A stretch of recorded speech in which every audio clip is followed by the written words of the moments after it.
आप अपने जीवन में शांति का अनुभव करना चाहते हैं? और यदि आपका उत्तर हाँ है तो यह वीडियो आपके लिए ही बना है। आप सभी का पुनः स्वागत है ध्यान की एक नई विधा जिसे हम पंचकोश ध्यान के नाम से परिचित हैं। आज हम इस वीडियो की सहायता से यह जानेंगे कि कुछ क्षणों के लिए एकाग्र बैठकर आप अपने जीवन में आनंद की प्राप्ति कैसे कर सकते हैं। तो चलिए विलंब न करते हुए अपना यह वीडियो प्रारंभ करते हैं। अगर आप चैनल पर नए हैं तो कृपया रेड कलर के बटन को दबाकर हमारे चैनल को सब्सक्राइब कर लें। ध्यान की परंपरा वैदिक काल से ही रही है और विश्व में जहाँ भी यह परंपरा है वह केवल भारतीय संस्कृति की देन है। ध्यान की परंपरा में पंचकोश ध्यान भी शामिल है।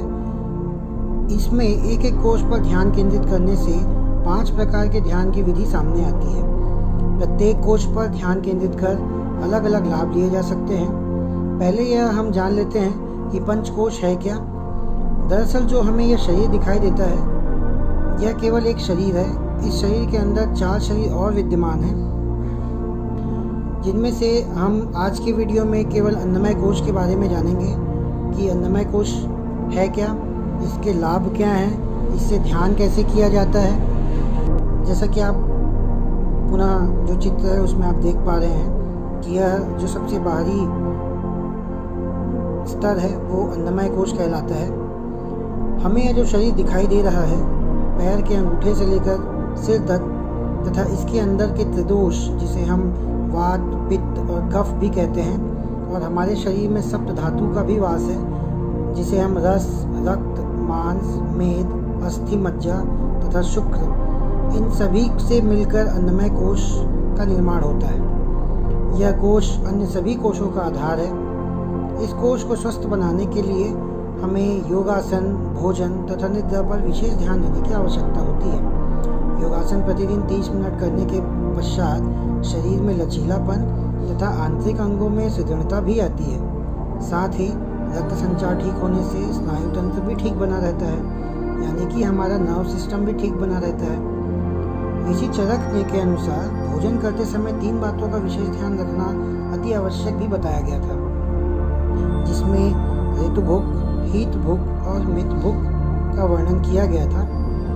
ऋतु भुक का अर्थ होता है हम जो भी भोजन चुनते हैं उसे मौसम के अनुसार ही चुनना चाहिए। जिस मौसम में जो फल सब्जी उत्पन्न होता है उसे मौसम के अनुरूप ही प्रयोग करना चाहिए, अन्यथा वह रोग का कारण बन जाता है। हित भुक जो है वो शरीर के लिए जो हितकारी है उसका ही सेवन करना चाहिए।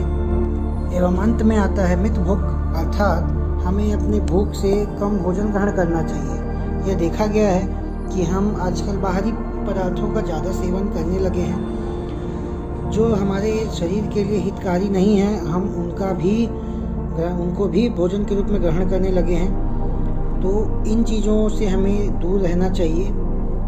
ये भी हमारे जीवन में ध्यान और हमारी आनंद प्राप्ति में बाधा उत्पन्न करते हैं। निद्रा भी हमारे शरीर के लिए अति आवश्यक है। गहरी नींद तथा बिना सपने के सोना ही श्रेष्ठ माना गया है। कम से कम 6 और अधिक से अधिक 8 घंटे की नींद पर्याप्त होती है।